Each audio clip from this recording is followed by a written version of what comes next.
This episode delves into a topic that is different from the usual area of discussion, but it is imperative to African development. We will explore the concept and issue of neo-colonisation in the African curriculum. Our aim, though, is to shed light on how colonial legacies have impacted the education system across the continent. So today, we will be discussing the decolonisation of the African curriculum, a crucial agenda that holds the key to unlocking African development and prosperity. Welcome to the Skills Mindset Podcast. I'm your host, Benga Lawal, author of This Space, Your Place. Dive in with us into Power Mind Results as we'll explore talent, skill set, and experience. If you're ready for a giant leap into success accomplishments, this is the space.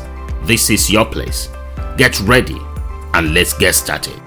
One major concern is the overwhelming dominance of the Western perspective in the African curriculum. The curriculum tends to prioritize knowledge and history from Western countries while neglecting or marginalizing African knowledge systems and histories. This obviously perpetuates the belief and reinforces Western cultural dominance. Today, we have a special guest with us, Professor Femi Esan, who is not only a renowned figure in curriculum development, but also serves as the principal consultant and global academic director of Elroy London Academy. In addition, he holds the prestigious position of the Vice Chancellor of Elroy London University and serves as the ambassador of the Sovereign Kingdom of Hawaii to the United Kingdom. As a professor and professional coaching psychologist, it is truly a pleasure to welcome you back to our podcast, Professor Femi Esan. You're welcome.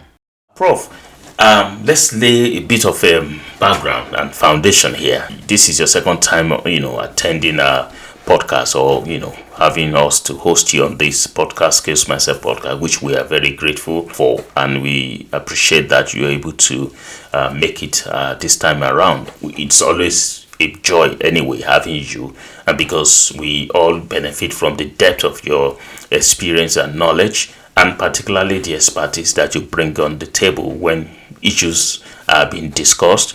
And I know you are very passionate and eager to express yourself and, of course, to share your knowledge.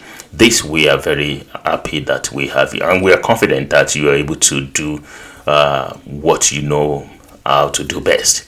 So, laying a foundation for this issue or this topic, which is a bit big one, not only in the global world of education and curriculum development or change in the trajectory of what is happening, particularly in Africa, looking for a way to systematically develop that continent from the point of education, which of course will start from the attention to the curriculum, in the continent. I think it is fundamental to acknowledge that the African curriculum has undergone changes since attaining independence. Nonetheless, many argue that these changes have not adequately addressed the fundamental issue of neo-colonisation. The remnant of colonialism can still be observed in various aspects of the curriculum, including the selection of subjects, language usage, and teaching methodologies employed. Prof, what does decolonisation of the curriculum mean to you? And how do you define this within the context of African education? Thank you, Doctor, for this question. The very essence of colonization tells us that an imposition of a foreign culture has been infused into our local indigenous education system. And then over the years of colonization, every facet with special interest in the educational life of the former colonies of the imperialists has been infused, dominated by paradigm from the imperialists, notably the Western Eurocentric culture. So to decolonize, that means to remove every practices and legacies of colonization from the post-colonial era of the curriculum in the third world, with special focus in Africa. Thank you. Prof, that's a big statement you have made. It's not only big, it's a bold statement, and it's a it's a statement that is I think is beyond words, to be honest, because it requires a lot of, if you permit me, a kind of revolutionary movement that will take a while and a system and strategy in order to get that done. And I'm sure that some interested parties, you know what I mean, would not be folding their hands and be watching. Can you provide a brief overview of how colonial education system were implemented in Africa in the first instance that would now require decolonization Thank you, Doctor, move for that process? question. Of course, as we know, that colonization is the act of a foreign nation, imperialist, with power of the gun, you know, that took part in years ago. By 1914, it is said that the 90% of the earth were colonized by the Euro-American imperialists. So that tells you that if by 1914, 90% of the earth's surface was colonized, that tells you the beginning of the journey and how every facet of a colonized territory is controlled by the colonial master. So they bring their culture, they bring their education system. As you know, the colonization is actual taking over of a territory through the use of force and the control of every facet of that colony, from their language, their culture, their education system is being controlled by the colonial master. How? Imposition of their own supremacy agenda and their culture and their philosophy upon the colonized land. Thereby, Yeah. they completely disregard the culture and the indigenous psychology and epistemology of the colonized people. Well, that's another big one you dropped there, because we can discuss this or debate this when as you know, the intention of our, of our presentation here on the podcast is not really to engage in a debate. We are all out to give information, make insightful contribution to development. It could be educational, it could be intellectual, it could be lifestyle, and life skills, information that can help people to forge and move on in life. But we are a bit on it. We're treading on the path now that we are really talking about it change in the big form, in a big way. Change in terms of to change the face of Africa, or the posture of Africa, to bring about development and education. Development and prosperity. You have always said this, that it boils down to education. Yes. That is only where the system lies. Where if you're looking for a vehicle for change, you got to touch on education. Absolutely. So this has been going on for how many years in terms of colonial? We're talking about hundreds of years in the past. At what stage, therefore, that we hope to, or you hope that decolonization properly will take effect or will make meanings to people? When, at what point will it be logical? And at what point do you think it should be You realized? mean the decolonization process? I'm Yes. right with your question. Now, the Yeah. current situation now is the neo-colonization of the post-independent era of the former Yeah. colony. So what is happening now is neo-colonization, whereby the former colonial master are now influencing the intellectual and the academic life of the former colonies. So they are not there physically, but our intellectual and our psyche is now being colonized. Why is Yeah. that? The trauma of colonization is the first thing we are battling with. We have not even gotten away from the trauma of colonization. Now we are now in neo-colonization under the umbrella of globalization and educational support and aid. So what is happening currently in third world and former colonies of the imperialists is the control and the influence, the subtle influence under the name of globalization, scholarship, and aids to our educational system. Now, that is built on the foundation that the post colonial era, we are still worshipping, let me use the word, the legacies and the paradigm left by the colonial master. So if you look at most of the colonized former colony, if you look at the curriculum structure, the curriculum, especially the curriculum philosophy of education, that's a key there. It is dominated by the Eurocentric, westernized, imperialist ideology. So it is still there. And the evidence of that is the damage in the psyche of our intellectual.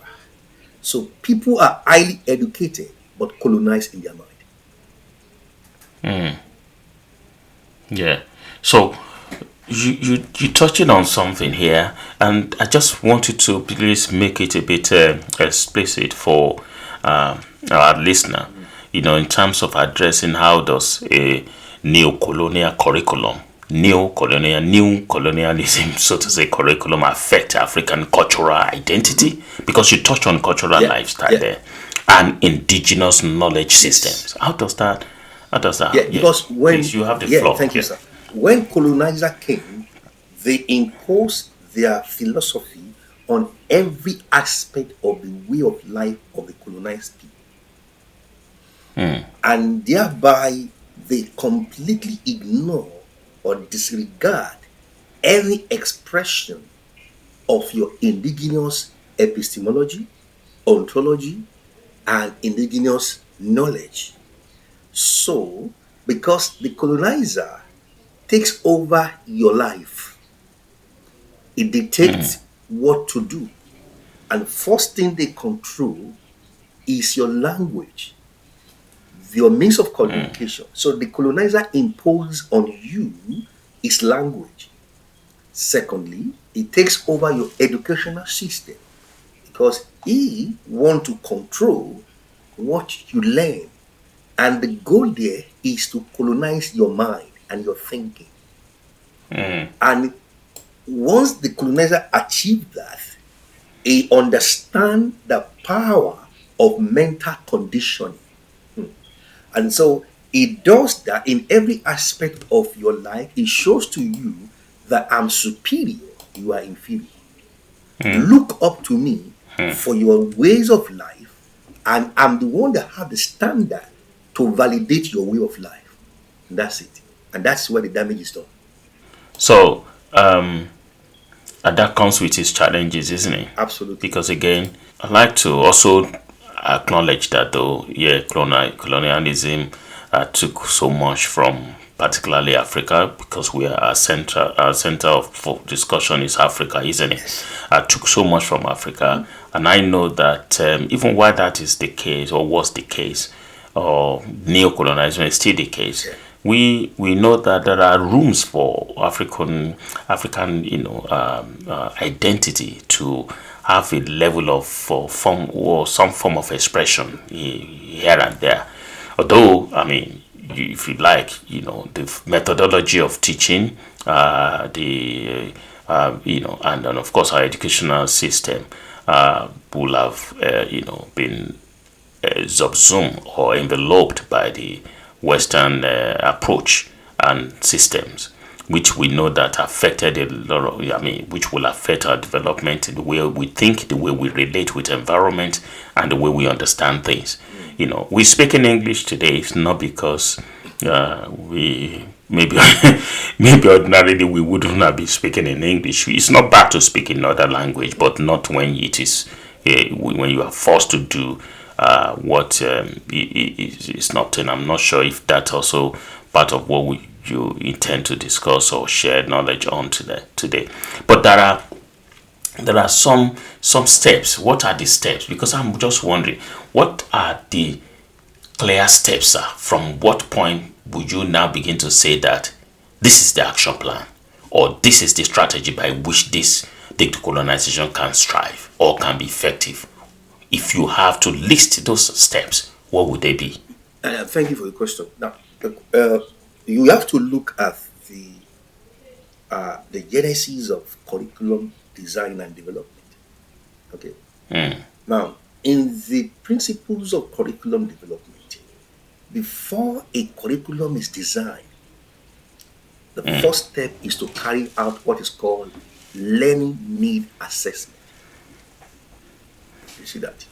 Yes. So you look for, you conduct a learning need assessment of a particular population to see what are the gaps in their learning before a curriculum is designed.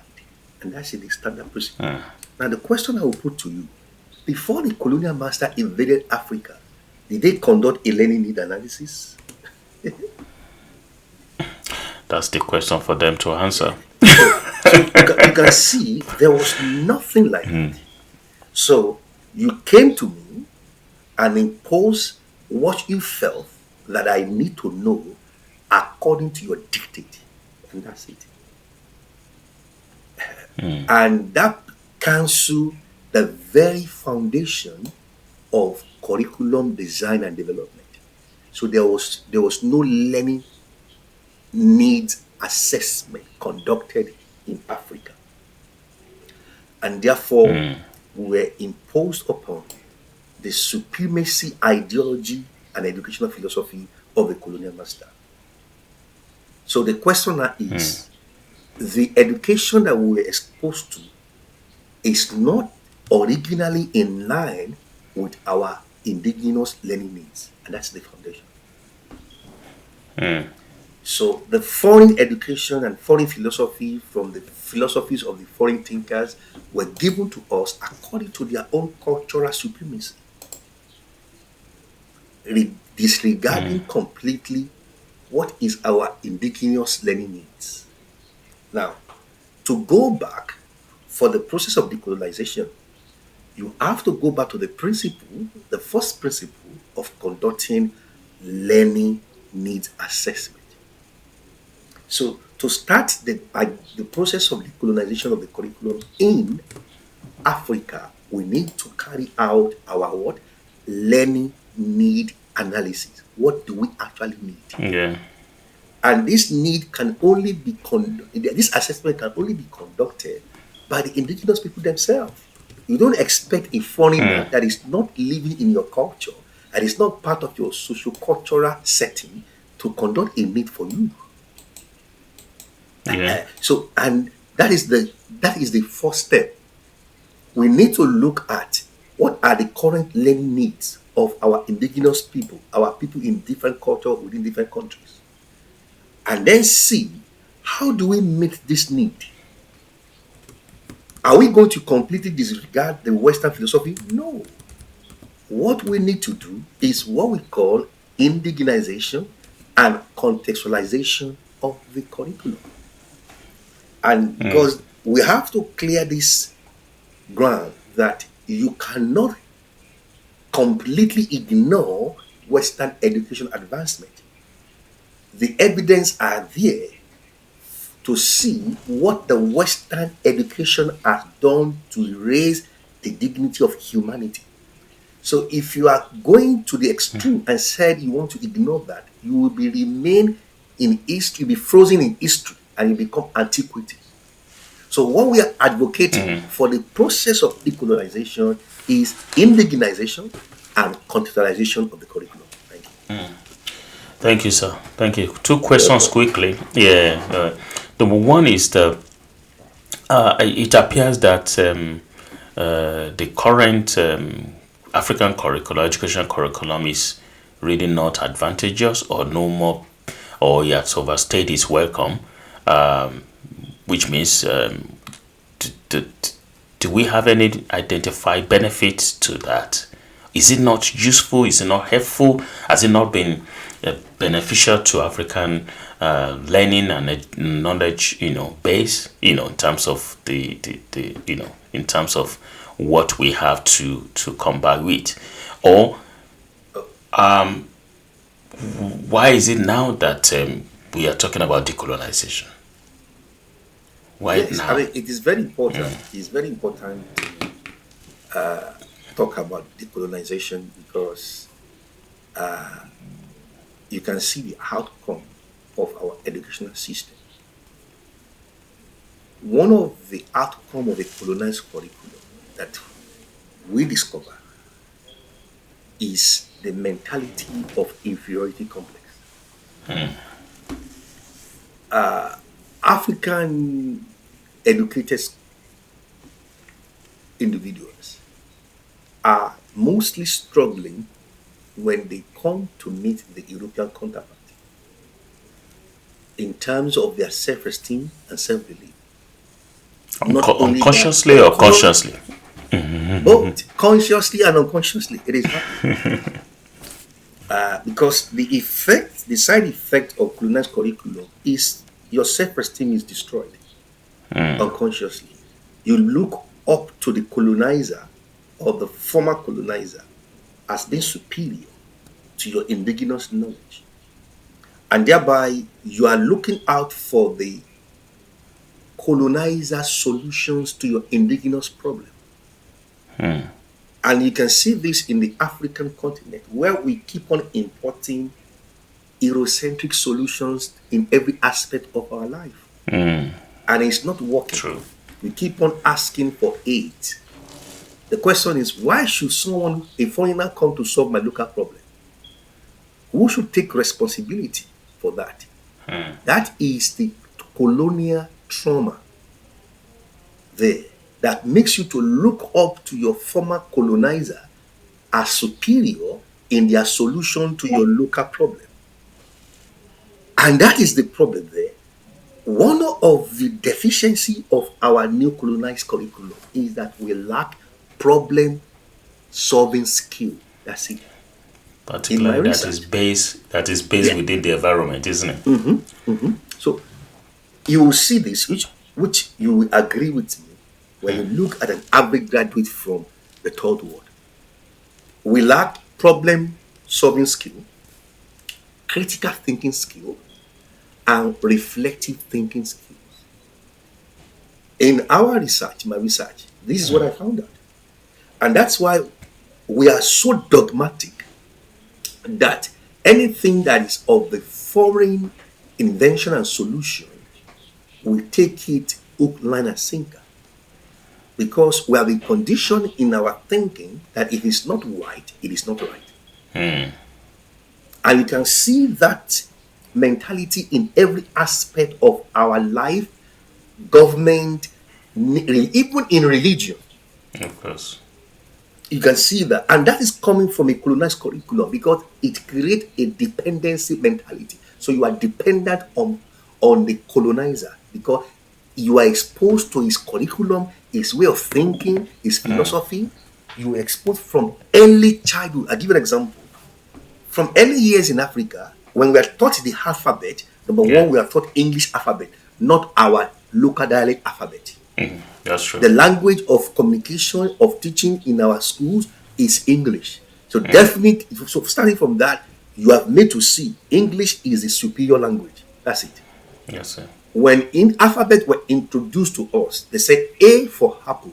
Which apple? An European apple, not a fruit that is in my backyard.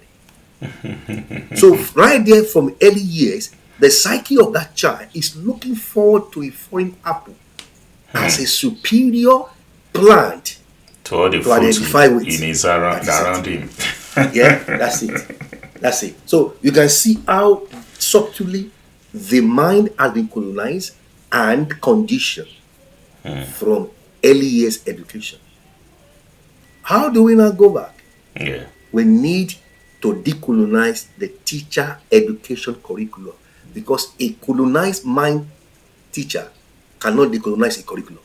The Okay. teacher himself or herself need to go through the process of decolonization before they can teach emancipatory knowledge to the kids. Yeah. And I think it's all about this of revamping the whole educational system actually, which will require proper, and intentional teaching and training, creating awareness, and then of course developing a form of strategic and systemic approach to, or methodology if you like, to ensuring that we can start reorientating ourselves and re-educating ourselves. We unlearn some things and then we relearn some other things, isn't it? That's a long process. That's that. I think the be. I hear you, sir, and I know that this is something that one needs to start thinking about, and policymakers, decision makers need to start, thinking about this. But again, what we are talking about is that it's a journey, and this journey towards decolonization faced numerous challenges, Prof. The most Of significant course. of which were, which were an entrenched colonial ideology and the presence of Eurocentric perspectives, and traditional hierarchies. So, which are already deeply seated and rooted in African academic tradition. What are the main Yes. challenges faced by African countries, therefore, in decolonizing their curriculum from today? Yeah, yeah. The main challenge is the danger of the colonial trauma. So the trauma deposited inferiority mentality. The trauma deposited lack of self-belief in our indigenous culture and identity. So that's making us to look out for a white collar job all the time. So because of the psychological damage of colonial mentality, that is the outcome of the colonized curriculum, because the curriculum you are exposed to will condition your thinking. I'll say it again. That's correct. The curriculum that you are exposed to will condition your thinking. And one of the properties or features of a curriculum is what we call hidden curriculum. Now, the hidden curriculum is not explicit in the objectives of a curriculum. However, the hidden curriculum by the curriculum designer will lead to self values and belief system that the student that go through that curriculum will pick up unconsciously while they are being exposed to that curriculum. And And that what is was the hidden? intentional. That, yeah, because the hidden curriculum is unconscious. It is not explicit, and that is the danger there. So the hidden curriculum of the colonized curriculum is the outcome of the psychological conditioning and the belief system that we adopt after being exposed to the colonized curriculum. And what we find out in Africa is that it is inferiority complex. We don't believe in our own solutions. It is out there. Yeah, Evidence are there. because we're not taught to do that, isn't it? Exactly. And we don't Secondly, see solution within. We see solution, within. yeah, Yeah. So from without. Yeah, and it has led to consumer mentality. You see it? Is to consume the foreign solution. That's it. Local solutions are ignored and they are despised, not looking up to the so-called standard of the foreign solution in every facet of our life. importation is there. Why do you think Africans are the highest importers of foreign goods? It's coming from the colonized curriculum. Because the colonial master condition your thinking to see everything he does to be superior. Therefore, you constantly look forward to products and services from them. And secondly, when you look at the life shell of a curriculum, it's 5 years. Every curriculum should be reviewed after 5 years. But that is not the case in Africa. You can tell. You have experience of that. Oh, yeah. If you go back to your former university now, if you look at the curriculum content of the courses, the handout that the professor is still using and the textbook is still using, number one, that textbook is written by a colonial master. And he has not even reviewed it. He's not even having the latest edition.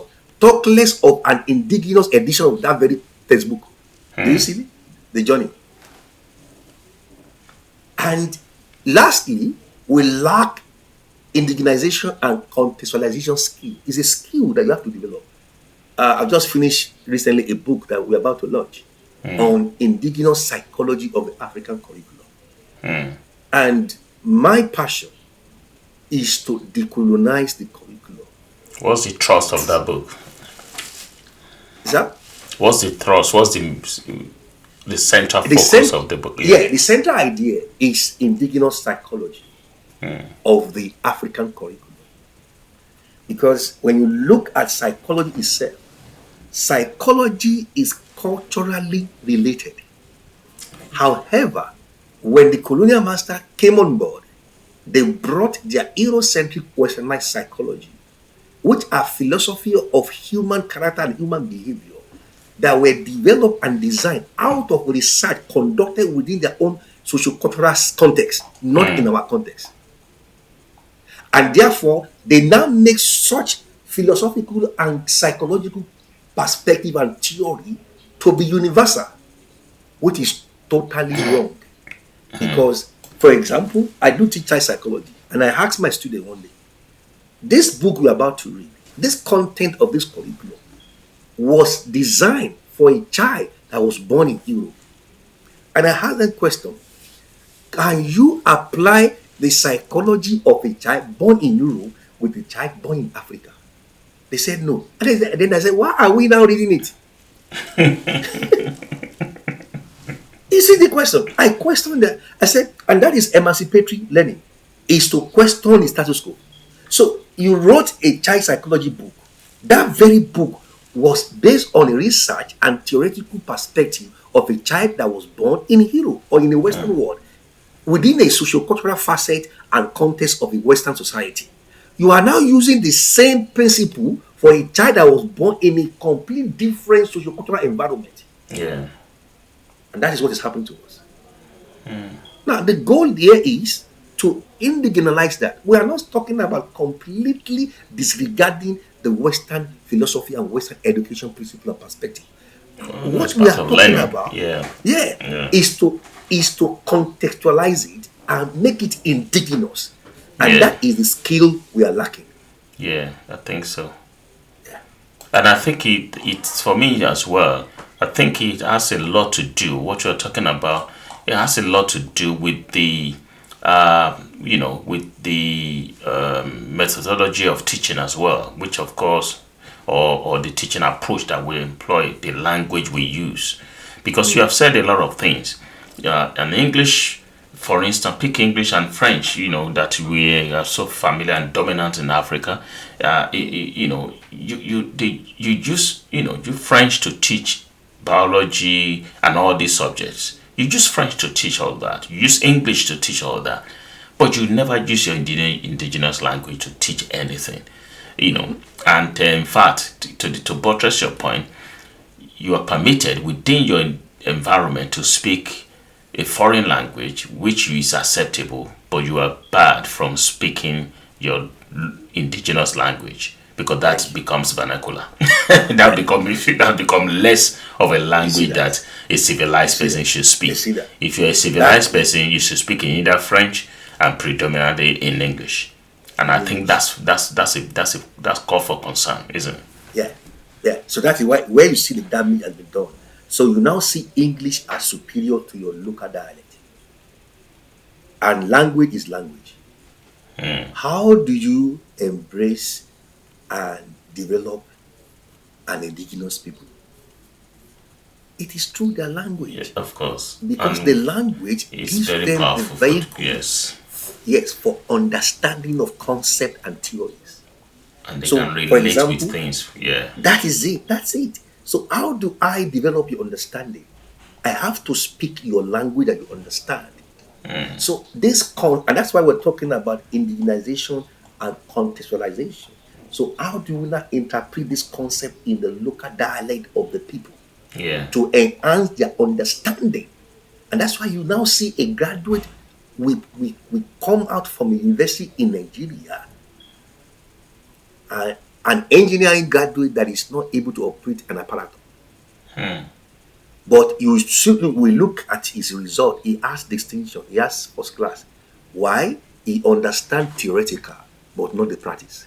Yeah. Here, from the, from my knowledge and experience, is that the purpose of teaching, or yes, or teaching is to ensure that people can learn. And if learning is not taking place, if learning has not taken place, you have not taught anybody anything. Because, and then we learn differently. That's where it comes from. We learn differently. You can teach 10 people the same thing, but if you teach them differently, you'll be surprised that they will all understand what you're talking about. But if you teach them in one way, then only few of them will understand, particularly, like you said, those who understand the language that you are using to teach them. It's a part of methodology. Yeah, and besides, let me put this, Dr. William. Yeah. The colonial master left us with a pedagogy that we call the pedagogy of the oppressed, Yeah. and is based on the banking system of education, according to Paulo Ferreira. What is that banking model of education from the colonial master? The teacher comes into the class. The students are seen to be empty vessels for it to deposit knowledge on them. So their prior experience, their socio-cultural factor, their learning style is not put into consideration to deliver the teaching. So you now see that it is teacher-centered. Is that not what we are seeing doing today in Africa? You cannot even ask questions. You will sit down, is the one that will ask you questions. You cannot ask questions. Up till now, look at our adults. When you meet them in a class today and you ask them questions, everybody will keep quiet. Where is coming from? The colonized curriculum. And that's my case. Yeah, and then again, thank you for that. Again, I know you touch on the environment, which we know as it will aid learning, and part of the environment is also your language, your culture. And the culture has a lot to do with helping you to understand your identity, and also relating with your environment. And there's a pattern, there's a lifestyle that is unique to each environment, which I think is beautiful if only that can be sustained and grow and be developed. And I think it's on that I understand that an indigenous curriculum is very central to somebody's learning, growth, and development. I mean, in terms of whatever it is you want to be, economic, political, in fact, even the way it relates to other people.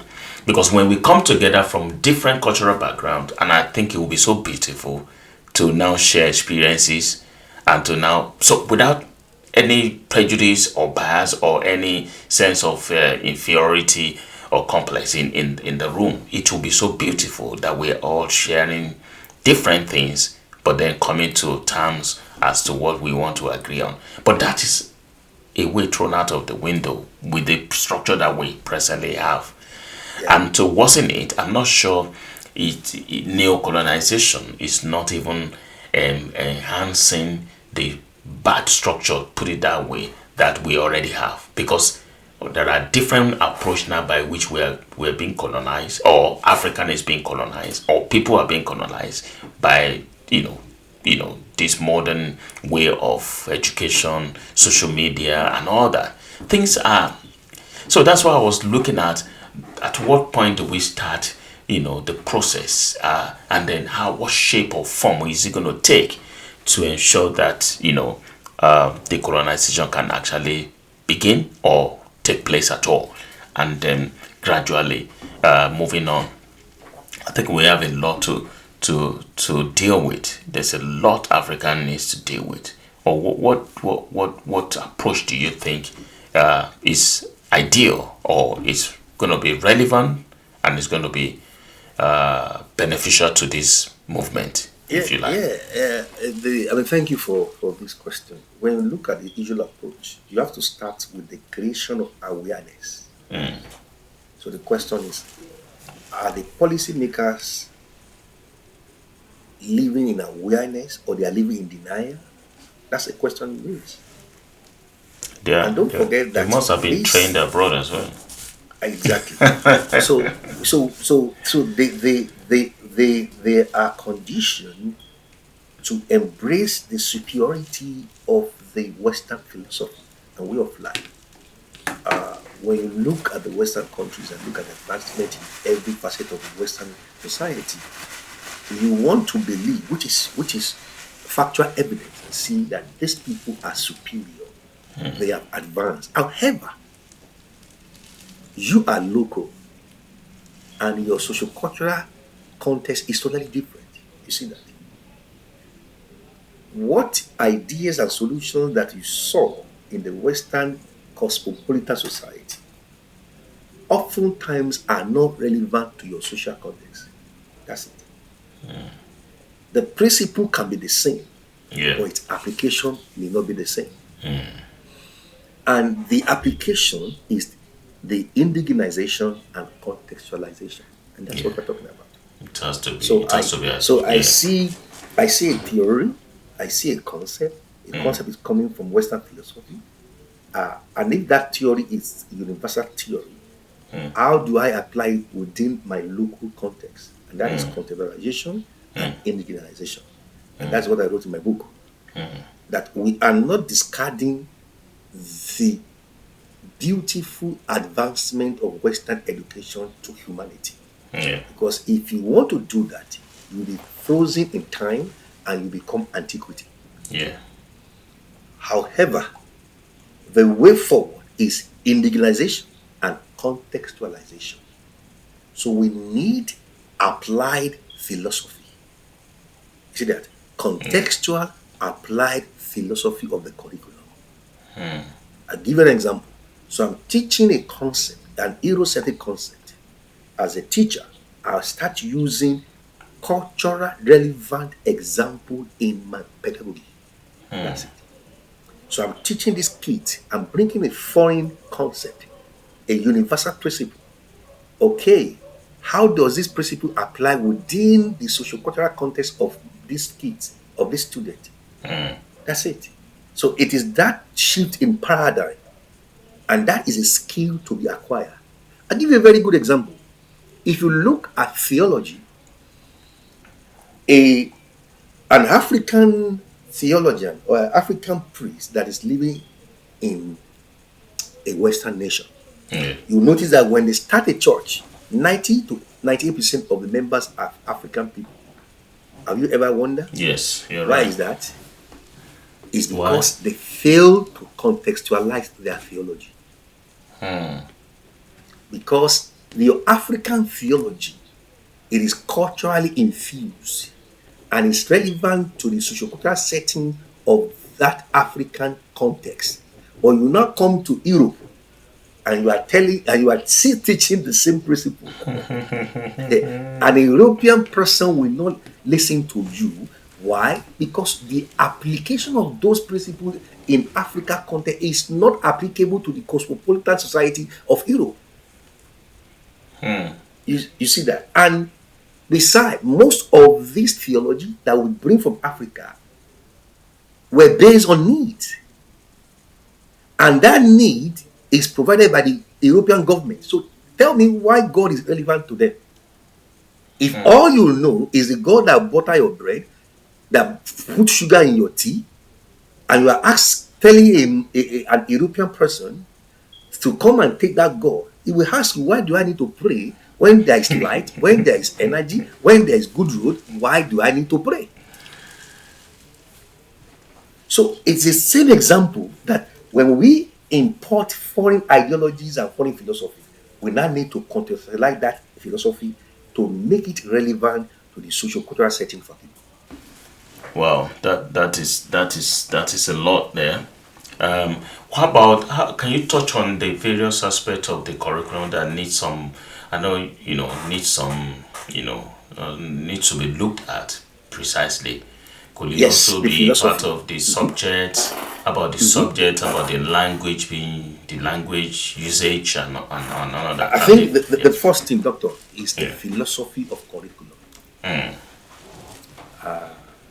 So the philosophy of curriculum or philosophy of education is the branch of philosophy that apply philosophy that deals with the purpose and the goals of education.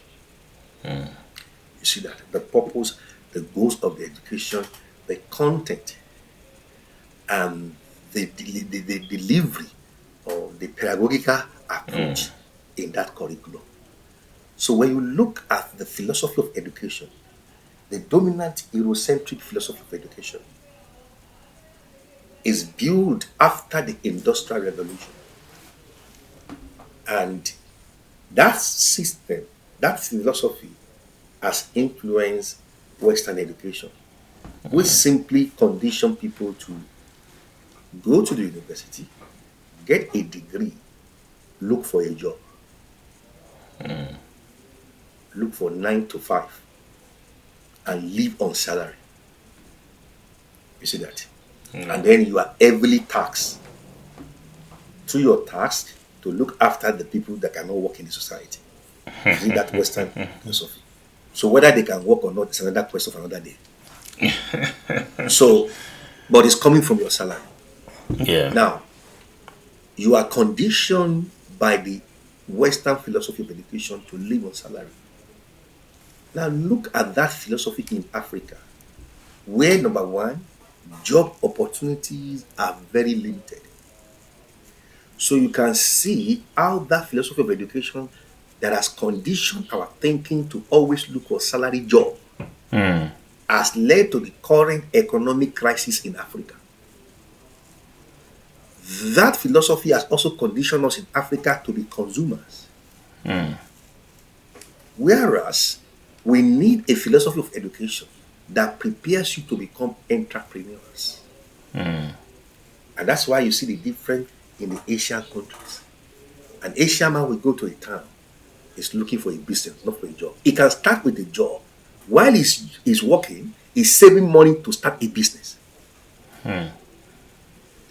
That is coming from a philosophy of education. You see that in the Asian. So you see the Chinese man, for example, is always owning a business. If you go out in your street, before you go to the main market there, if before you go to your the center of your town, Yeah. you will find a Chinese man. It's not true, sir. It's true. Yes, is it. So when they enter a town, they have a philosophy of education that has conditioned them to go for a business. You see that? So that is coming from a philosophy of education. So the first thing we need to look at in Africa is that philosophy need to be changed. So we need to train our students not to be conditioned to look for a salary, but to become entrepreneurs. That's it. Entrepreneurial mindset. But the colonized curriculum condition you to be a consumer, not an entrepreneur. And that's it. Yeah, there are so many benefits actually. I know that one can, I mean, begin to mention and discuss, like you've been mentioning, highlighted some of them. Um, that would be some benefit. But let's put it in a more clearer fashion. What do you think will be certainly discuss the benefit of decolonization of African curriculum? Yes, doctor, I just mentioned it just now. Our current Yeah. economic woe and problem is coming from the colonized dominant philosophy that conditions us to look for a job, not to start a business. That's it. Yeah, I'm talking more in terms of a more robust. Yeah, I know you have Yeah, highlighted some of them, but yeah. that is So in when you terms of now, economy. Yeah, yeah, of course, yeah. social, cultural development, and all such sort of. We, yeah, doctor, we cannot remove economic psychology from education, sir. Oh yes, very true, very true. I Your understand that. economic psychology is coming from a curriculum, sir. Yes, yes, That's it. And that is what you see. Why are we in economic hardship today? It's because our economic psychology and mental conditioning is the outcome of the colonized curriculum. And that economic psychology plays a bigger role in our mental health in every aspect of our life. You can yeah, see that. yeah, So, to decolonize the curriculum, the main benefit of that is to change the mindset. So, the outcome of a decolonized curriculum leads to a self discovery and a yeah. paradigm shift in our economic psychology. That is the main That's beauty very true. of a decolonized curriculum. So, we need a paradigm shift in our economic psychology Yeah, to go, and that is what we need in Africa. So resources are abundant, but when you are conditioned to consume, you see resources and opportunity as problem. Why? We don't have problem solving skills. That's it, sir. Because the colonized curriculum leaves you with with a dependent mentality to complain and to consume. That's it. You can see that double even in sink. diaspora, Yeah, even we Africans in diaspora, what do you see? Even in the midst of plenty, in the midst of opportunity, we see complaint. Why do you think that most African in diaspora, when you look at the social ladder, we are still operating at the bottom, despite the fact we have been transported into a different location with opportunities? And that's it. Why? It's because of that mental conditioning that we came from. That we are now in a place of opportunity. We don't take advantage of opportunity. Why? Because we have a dependent mentality. So we rather remain in the comfort of our salary job. And that's why you see us combining three jobs. And then we're having problem with high blood pressure. We're having problem with lack of parenting because the parents are outside there with two or three jobs. There's no time to look after the family, after the kids. You see that? And yeah, that is the reality of our people in diaspora, not just in Africa. Where is that mentality coming from? It's coming from the mental conditioning of a colonial curriculum. yeah. So our economic psychology is tied to a salary. We don't look for multiple stream of income from entrepreneurship. That is a major problem. But when we embark on this decolonization, which will now lead to emancipatory learning, that you will now Yes, discover that the greatest asset in your life is you. definitely, definitely. Then it's liberating, and then you begin to look for creativity and you begin to develop entrepreneur mindset. And that is my message for Africa. And We that's need a curriculum that will lead to entrepreneurial mindset development. that's correct. That's emancipation. That's freedom on its own. You Yeah. know, that's very powerful. Yeah, I appreciate that, sir, and I thank you for sharing that. So, because of our time as well, I know you've mentioned, the beauty of this, the challenges, the present situation, and of course what we need to do to get out of, or Africa needs to do to start getting out of this, and that is in terms of this, creating the awareness to actually trigger or challenge our philosophy and our environment. So by decolonizing our curriculum, and you mentioned a lot of benefits, which of course will empower our youth particularly to develop a kind of a strong sense of identity and pride in their African heritage. Because I think that has a lot to do in your disposition to life and understanding of your environment in the first instance, and how you relate with that, because it allows them to see themselves reflected in their education, fostering a sense of belonging and self-confidence. You have mentioned it here. Self-confidence. So you don't have to have low self-esteem. Self-confidence. This in turn will fuel innovation, isn't it? Is that not what you said? Yeah. Creativity and Yeah. critical thinking that are crucial for African growth or African development. This Absolutely. is purely lacking at the present condition, and I think that needs to be looked at and to ensure that we can get something out of this. So, what do you what do you have to say to that? Yes, because again, I mean, let me even flip back the coin. I've been opportune to be trained in Europe, and when I was writing my research for my third master's, which is an MA in higher education from Anglia Ruskin University, I came into a conclusion that even the European they need the emancipatory concept of education. Even the Europeans. And why is that?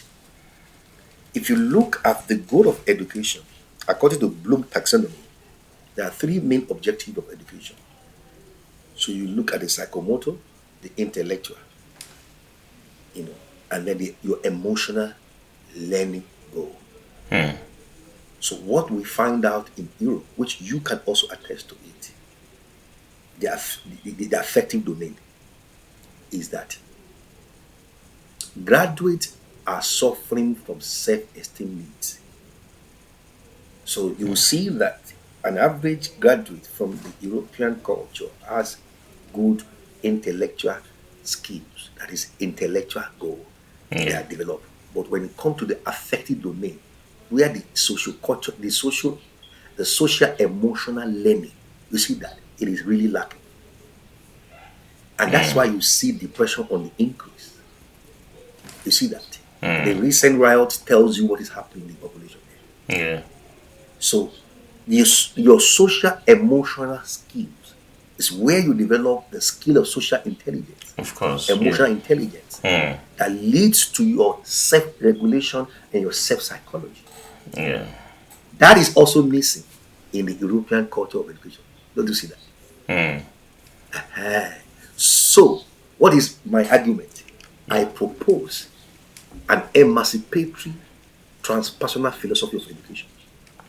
And I will tell you the ontological foundation of that is because the ontology of the curriculum that is dominant in the Western world is built on materialism and material reality.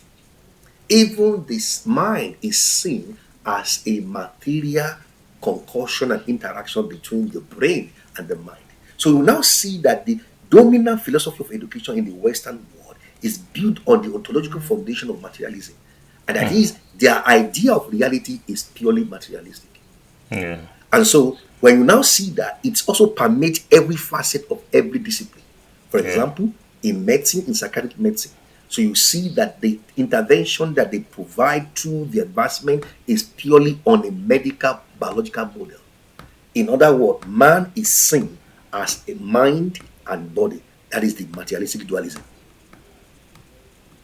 And that is also a fundamental deficient in the Western education philosophy. However, what is missing in that deficiency is the accommodation of the spiritual framework that is built on spiritual epistemology, that is spiritual reality. Yeah. And that is what is missing.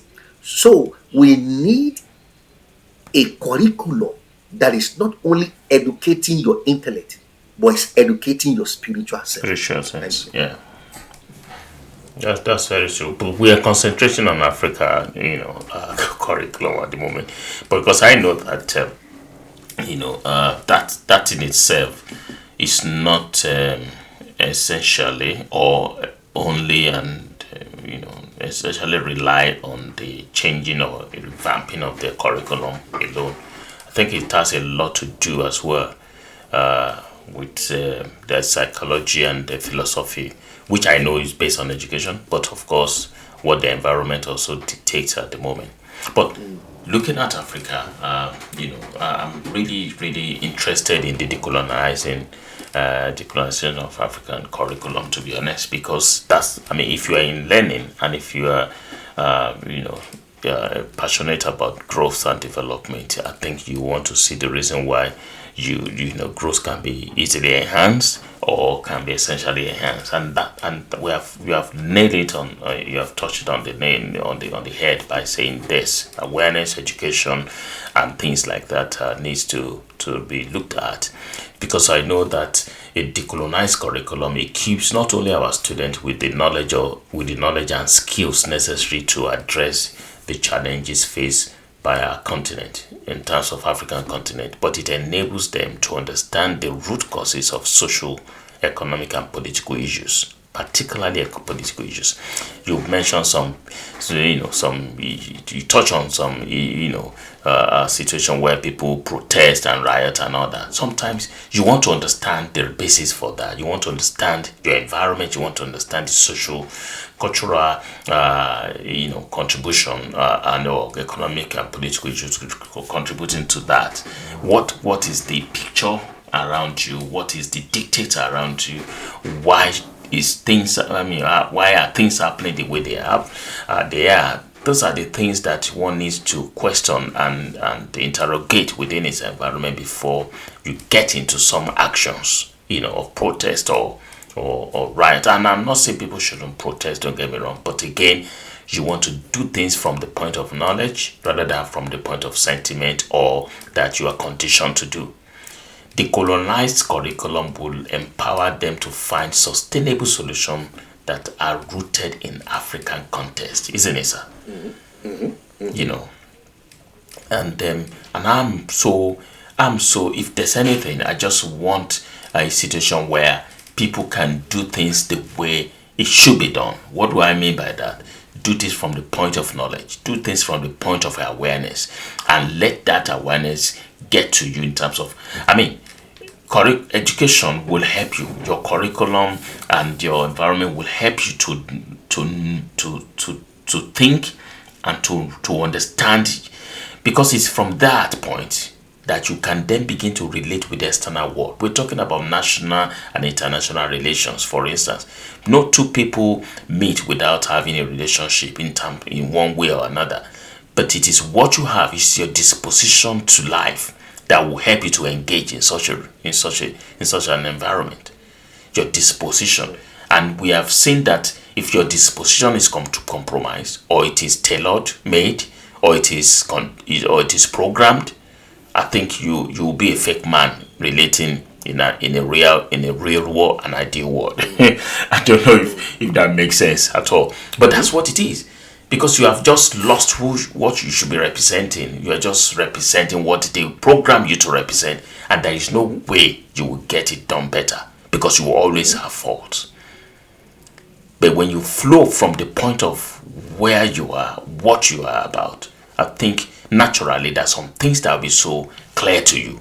There's some things that you will just flow into. You mentioned religion and all that, and that's why when you look at things in the religious circle as well, you will see that there are some things that you'll be wondering, how did we get to this point? And that's why we couldn't even manage it. We couldn't manage even the religious thing. We couldn't even manage it. The excess of it is such that people just do whatever they want to do based on what they know, and what they know is not what they should know, because it's what they have been taught and what they have been programmed to comprehend. It's a lot of challenges there, sir. It's not a task that can be accomplished overnight. It requires a collective effort from policymakers, educators, even the policymakers and communities to dismantle this existing structure. Yes. Yeah, even the policymakers are colonizing their thinking. So what kind of policy do you expect from a colonized mind? Do you see that? Because after God, next power that change your life is political power. Yeah. But who are the people in the political leadership? Are they not the product of colonized curriculum? That's it. So when they're making policy, their policy is going to he's coming out of a colonized curriculum because all they know, all they think, they have been conditioned to think are inferior to the colonial master.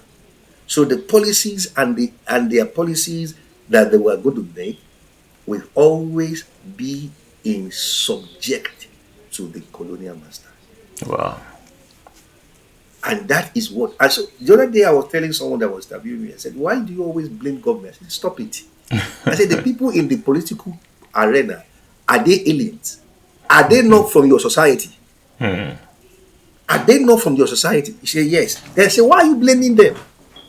That is why, sir, it is insanity for us to do the same thing the same way and expect different result. So when you keep changing government from 1960, it's the same result. Why? The mentality of the people does not change by political appointment. Yes. Political appointment does not change your mentality. And that's why in true. biblical psychology, it is said that woe unto a land when your king is a slave. It's talking about the slave mentality of the king, of the person in the position of power. So what is their mindset? Yeah. They've been conditioned from the colonized curriculum. So you now see the benefit of decolonization. It will liberate and emancipate our political leadership from playing as a puppet in the hand of the imperialist. Thank you. Wow.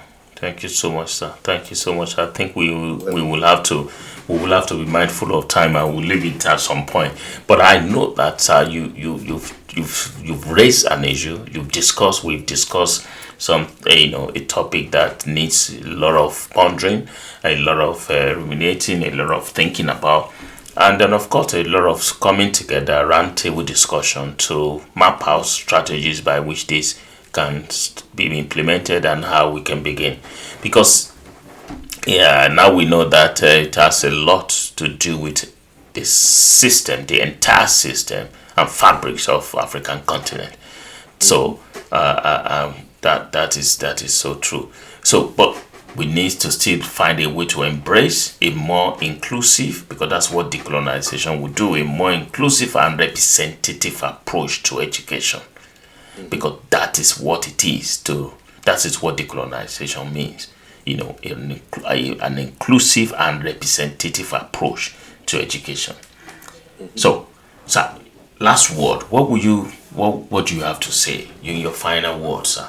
While you close, thank you so much, Doctor, for this opportunity and this privilege. There are two words that I always say that is the way forward for the third world: intellectual emancipation and spiritual emancipation. Those are the key factors to our liberation from colonized mindset. We need intellectual emancipation. Yeah. That is, our intellectual world has to be decolonized. We need spiritual emancipation because true discovery of your identity is purely spiritual. Yes. You cannot exclude spirituality from your education philosophy because the foundational component and essence of who we are is a spiritual entity. Imagine over the years that our intellect is only educated, our spirit is in prison. And that's why we need spiritual emancipation. Thank you. Well, I think we will talk about that at some point because that's another dimension to to this emancipation and decolonization we're talking about, and that's also going to be a very touching topic, particularly when you're talking about religion and spiritual concept. It's a deep thing. Yeah, it's a very deep thing. So, in conclusion, from me, I think the colonization of the African curriculum that you have explained and discussed tonight is not just a matter of educational reform. It is a crucial agenda for African development. It is a call to action for all of us, or all Africans, to ensure that educational system reflects the experiences, the knowledge, aspirations of African people within that environment. So let us seize this opportunity to redefine our education and pave the way for a brighter future for Africa. And I think it starts from now. We need to start thinking about it, as Prof is telling us that, of course, this is very crucial. But by the time we meet for the other aspect, we'll be looking at how can we also talk about spiritual emancipation as we are, because the two has to go together, and then we'll be able to have a clear balance and understanding of who we are, where we're coming from, and where we are going. So friends, thank you for listening to this podcast.